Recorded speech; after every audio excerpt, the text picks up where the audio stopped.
Campaign games are notoriously way too long. If you don't know, you have to meet up for sometimes hundreds of hours to get just one of them done once, and some people replay Gloomhaven many, many times, which is baffling to me.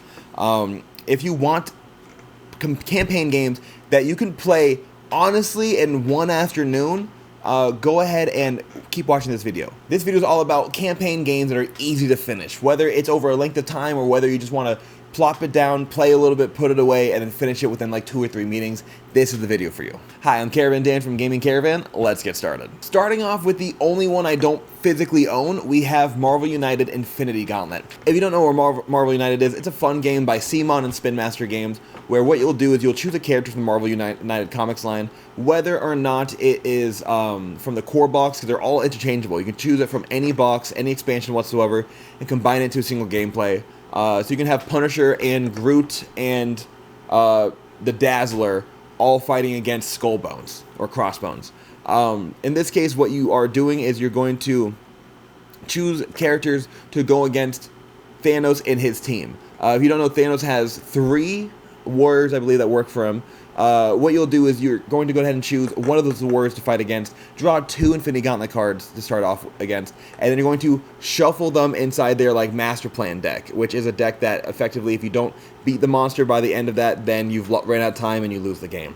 What you need to do is defeat these monsters as fast as possible. The faster you do, the less stones Thanos will have for the final fight, and these stones are way too overpowered. Like, some of them reset full HP, some of them will reset like half the game, some of them will add all of the monsters back in the game. It's very, very insane. So you're going to do that 3 times. You're going to fight one monster, try to stop him from getting the Chaos Emeralds, the Infinity Stones, and then you're going to do that again for the next one, and 2 more, oh my gosh, Infinity Stones, and then you can do it for the next one with Infinity Stones. After those 3 fights, you're going to then fight against Thanos himself. Which then, after, you'll find out all the Infinity Stones that he has already collected, put them inside his gauntlet, add those cards into his overall deck, and then try to beat him. And it's a very, very difficult experience. But the reason why it is on this list is because it's very easy to play against. Marvel United, it's a very basic game. All this does is adds a lot of ramifications for losing and dying, because Marvel United is way too forgiving. If you get knocked out in the game, you just come back next round, no real harm done. In this one, if you die, I believe 2 or 3 times, you lose the entire campaign. Additionally, all these characters are significantly harder to go up against, so you really have to be intentional with who you draft to add on your team, which is pretty fun. So again, Marvel United is a very simple game. The Infinity Gauntlet is a very expensive expansion, because again, it's one of the best ones out there. I think I sold mine for like $200 a few years ago, so good luck finding it. But they did reprint, so hopefully you could find it for less than that. So yeah, that is the first one on this list. Do me a favor, if you play any campaign games, go ahead and drop your favorite campaign game that comments this video right now. I'd love to hear about it. Now, going up from the smallest box to the biggest box we have for these like campaign games, let's go ahead and talk about Sail. This game is a nice game with about 10 scenarios, each one taking, 40 minutes to an hour maybe, and that's if you're really like being intentional and talking a lot. But this is a trick-taking game. If you like trick-taking games, this is one for you. Sail Legacy is coming out now for like $80, but this one right here you can find for $15 used or $20 brand new MSRP. There is expansion that adds more missions and a little bit more things in the game. But if you want just the basic feeling of this is effectively a campaign game to me, because you play a lot of different missions back to back to back. You can stop whenever you want. You can pick it up wherever you are. But you don't get any progress necessarily that carries over in between them. It's more like, once you do mission 1, you can go do mission 2. Once you do mission 2, then you do mission 3. And I believe once you do all 10, I think that it is, you like win the game overall, which is pretty cool. All in just a very small box. So if you like trick-taking 2-player co-ops, this is the one for you. Next up, we have the Little Alchemist. Now, if you don't know, Alchemist is actually a very challenging, difficult, competitive game, I believe. I think also by CGE. This game is like my baby's first campaign game, to be fully honest. What you do in this game is you're going to do very easy missions. Someone's phone needs to have this app downloaded, because it is an app-based game, but I don't think it's like a big deal. What happens is you need to try to combine different ingredients of recipes to create potions. You need to find out which ingredient creates which type of potion and why, and then at the end of the game you typically put in what you deduce from that while collecting points, because when you fulfill the potions, you're going to give them to a customer and sell them to that to get points. In the very beginning, it's very simple. Everyone's going to have very close points, but over the amount of games in this box, you're going to open things up, and then you're going to punch them out, add them to your overall deck. The app will ask you what scenario you're at, and then you're going to play that scenario.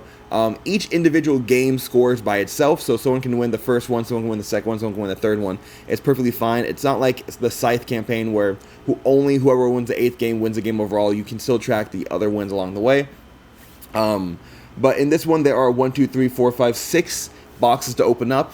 And it's all very simple. So when it adds to the game, it does get a lot more filling as a actual board game the more and more you play it. I myself have not actually fully finished this, but I do know that each game takes about, 30 minutes to play as, and it barely gets longer for each box opened up. We've mostly played the game. We've done 4 out of the 6 of them. And I would say it's fun. It's a good time to do if you have some kids are interested in board gaming, taking to the next level, but they're not quite ready for Gloomhaven or anything. This is a nice thing to tide them over to say they played a campaign board game. I very much enjoyed playing this with my wife and a friend, and I'm looking forward to playing this. Honestly, finishing the rest of them to see what the box fully offers. And last but not least, I would say this is my favorite campaign game I've played so far. This is the Bloodborne board game. If you don't know the Bloodborne board game, Bloodborne is a video game IP. I do love my video game IPs, and people say I make my picks based off the IP. No, but they do help in certain ways. This game is actually fantastic with or without the IP. And honestly, the IP kind of hurts it, and I'll say why in a bit. In this game, what you're going to do is you're each going to choose a character. You're going to choose a weapon from that character, and then you're going to go into a campaign. There are, I believe, 5 campaigns in this base box right here. There's a ton of tiles, so you can choose your tiles and put it out on the table and select, which campaign you're doing. It's a card deck-based campaign, so you're going to read the first card and maybe make a decision, and then choose the next card in the deck to go along with that decision. As you find certain tiles in the game, it'll say pull out this quest, and now you're doing this quest line. You have to defeat certain quest lines to progress through the game. There are 3 acts to most of these mini campaigns, and you can honestly finish each one in about an hour and a half. So really, you can get through an entire campaign in about 4 hours. There are 5 campaigns in here, so if you want to do the entire game, it'll take you maybe 20 hours. But truly, in a solo game, the hardest part is resetting the board after you lose. But if you're friendly, instead of resetting the entire mini campaign, you can just reset that specific act and then see how it goes. It's up to you and how you play.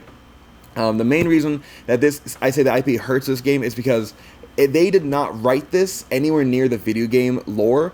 They utilize video game lore, but some of the characters are more written as modern day. They're like, oh hey, how's it going, friend? As opposed to ooh, it's been a while, traveler. Stuff like that, and that really does take me out of it and make me wish they didn't use the IP. But it's cool seeing the monsters, the villains, the weapons, the scenery from the Bloodborne video game, which is a Soulsborne game, and seeing it on the tabletop. And there's a lot of expansions for this. If you want, there's a ton more you can build out this game for. But honestly, this game right here is very self-contained. You don't really need anything else to enjoy this. And again, 5 mini campaigns, so you have a lot to work with within here. Anyways, that's everything for today. Go ahead and drop a comment on your favorite campaign. Subscribe if you like this video. Like this video if you like the video, and give us some hype, which is a new YouTube thing that gives us a lot more views for the more people who give us hype. If you want to see more content by us, we make a lot more listicles like this, so subscribe and you won't be remiss. But that's everything. Peace, have a great day, God bless, and I really hope to see you at a table soon.